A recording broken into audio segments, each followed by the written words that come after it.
Alors maintenant, ma question se tourne au niveau budget. Est-ce que vous pensez que l'argent aurait pu faciliter beaucoup de choses à cette coupe?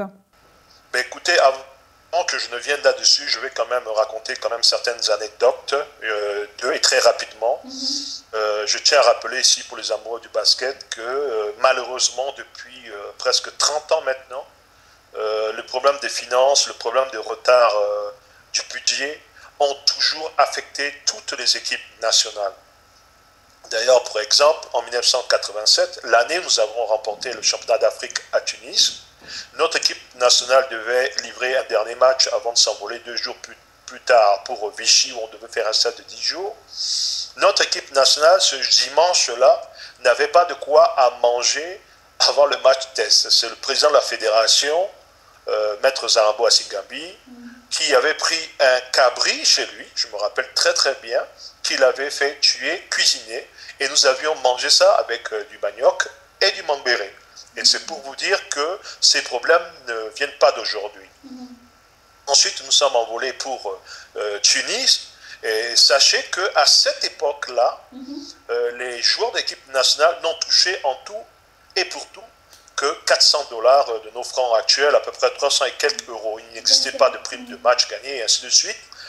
Les équipements avec lesquels nous jouons, les 2 jeux de maillot, un blanc, un bleu et les survêtements, avaient été des échantillons donnés par Adidas. Et chaque joueur utilisait ses propres chaussures et ses propres chaussettes pour jouer. Donc, ça c'est une chose. Je tiens à faire savoir qu'aussi en 2009, lorsque j'étais DTN, alors que nous préparions l'Afro-Basket de Tripoli, nous n'avions aucun financement. Mais je me suis battu corps et âme avec ceux qui travaillaient avec moi, Maurice Péina et d'autres, pour démarrer le stage et faire en sorte que l'équipe puisse se retrouver en France. D'abord, on devait être en France pour un match avec Cabutunia au stade en Belgique. Et avec ce qu'on avait, sans moyens, nous avons pu habiter à l'hôtel, nous avons pu nous entraîner.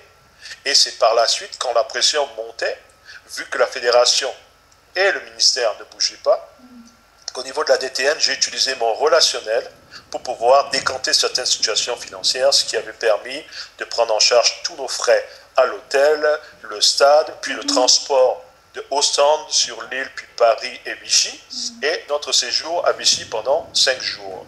Donc pour revenir à votre question, le stage de Super du Volley était gratuit. Normalement, tout ce qu'il fallait faire, c'est essayer de faire comprendre aux joueurs qu'ils ne toucheraient peut-être pas pendant un moment, ou des frais du jour, ou alors qu'ils devraient attendre que cette situation soit décantée, et puis qu'on puisse faire une bonne préparation, puisque tout était pris en charge. Ils devaient se m'endormir, manger et Donc, s'entraîner. vous êtes en Donc à train ce de, vous êtes en niveau-là, train de je nous ne dire comprends pas. on leur a fait espérer, croire quelque chose avant même de venir à Super Dévoluy?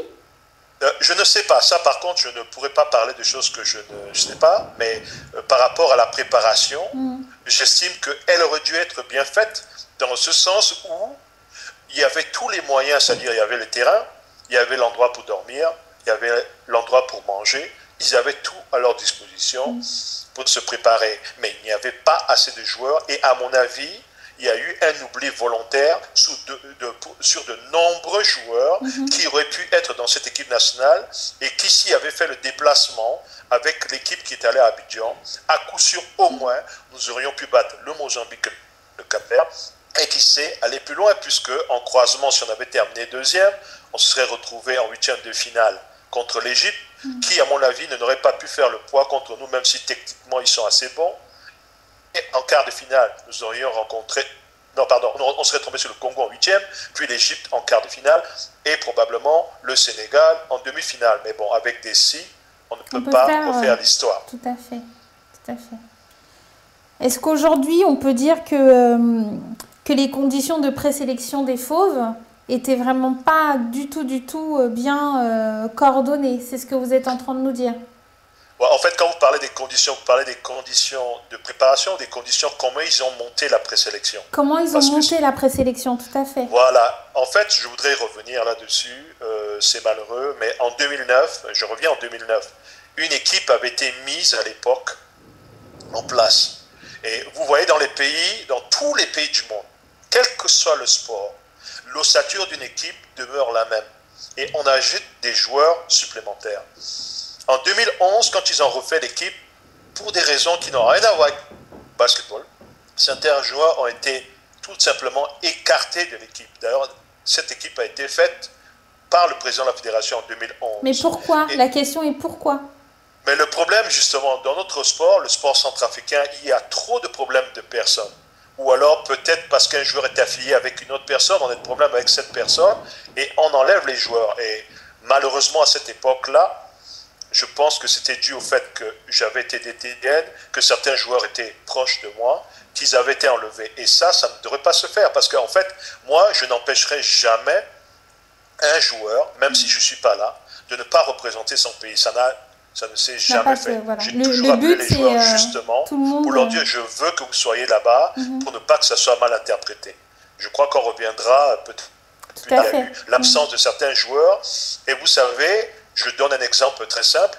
Vous prenez une équipe comme Team USA, l'équipe américaine. Imaginez un peu une équipe où vous appelez ou Kobe Bryant et vous appelez ou alors LeBron James, peut-être 2 joueurs, et vous leur dites que vous allez faire une équipe composé des universitaires. Je ne pense pas que LeBron James ou Kobe Bryant vont accepter de faire partie de cette équipe. Et je pense que ça, c'est important. Ce n'est pas qu'on refuse de jouer avec certains joueurs, mais pour qu'un joueur de ce niveau puisse jouer au plus haut niveau, il est nécessaire d'amener des joueurs qui sont à peu près à son niveau pour compétir dans des compétitions continentales comme l'Afro-Basket.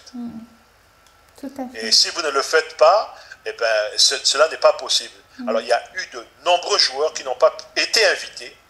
Il y a eu d'autres joueurs qui ont été invités et qui ne sont pas venus. Mais le problème, c'est dû au fait que les contacts avec ces joueurs sont faits au dernier moment. Le DTN a été nommé, ça fait plus d'1 an et quelques. Qu'est-ce qu'il a fait pendant tout ce temps pour entrer en contact avec les Romain Sato, les James Mays et d'autres joueurs? Si ces contacts avaient été pris à l'avance, les choses se seraient passées totalement différemment. Et je pense que c'est ça qui a fait que cette présélection n'a pas été assez bonne. Et vous savez, le niveau de la présélection, plus les joueurs sont bons, et plus le niveau de l'équipe s'élève. Même les joueurs qui sont moins bons élèvent leur niveau de jeu. Mais si le niveau des joueurs n'est pas assez haut, je suis désolé, vous ne pourrez pas obtenir la meilleure équipe possible. Donc, en conclusion, cette présélection a été très, très mal faite. Alors, donc, est-ce que le délai minimal de rassemblement pour les préparatifs du championnat de haut niveau a été respecté ou pas du tout? Non, je ne pense pas, parce que, bon, en fait, je sais que, personnellement, j'ai toujours encouragé la fédération. Au minimum, une équipe nationale doit se regrouper 45 jours. Dans notre cas particulier, on est obligé de se rencontrer au moins plus de 2 mois. Et on n'arrive jamais à faire ça. Au moins plus de 2 mois. Je dis ceci parce que les joueurs que nous avons ne se rencontrent que le temps d'un éliminatoire de la zone 4 ou le temps d'un championnat d'Afrique. Les joueurs ne se connaissent pas. Donc il n'y a pas une cohésion dans notre équipe nationale comme ça se passait en 87 par exemple. D'où la nécessité de prendre les joueurs, de les mettre ensemble, établir un programme pour ne pas les émousser, mais en même temps pour pouvoir créer cet esprit de camaraderie, cette cohésion et cet esprit de patriotisme d'un groupe qui va représenter sa nation. Et donc, le temps qu'ils ont pris pour se préparer n'était pas suffisant aussi pour délivrer un meilleur résultat. Est-ce que le nombre de matchs amicaux était assez suffisant pour les préparations? Non, je ne pense pas non plus qu'ils aient... Bon, du moins, pour la durée qu'ils ont eue, ils ont quand même joué 4, 3, 7 matchs amicaux, mais ils ont rejoué pratiquement les mêmes équipes, ce qui ne permettait pas de travailler certains aspects de leur jeu. Le Burkina n'est pas une foudre de guerre, d'ailleurs ils ont terminé dernier. Le Mali non plus, ils ont terminé avant-dernier. Donc finalement, les 2 seuls matchs qu'on ait réellement fait, c'était contre le Sénégal et l'Algérie. Et ces 2 matchs-là ne pouvaient pas permettre, quand on joue contre le Burkina et le Mali, il n'y a pas de problème, parce que justement, pour mettre les joueurs en confiance, c'est toujours bien aussi de jouer des matchs qui ne sont pas trop difficiles, puisque c'est l'entrée en jeu. Mais il aurait fallu avoir un programme beaucoup plus long et avoir joué d'autres équipes et d'autres équipes plus coriaces pour nous mettre en difficulté et nous permettre de développer notre jeu. D'ailleurs, fond de jeu que nous n'avions pas à cette Afro-Basket 2013.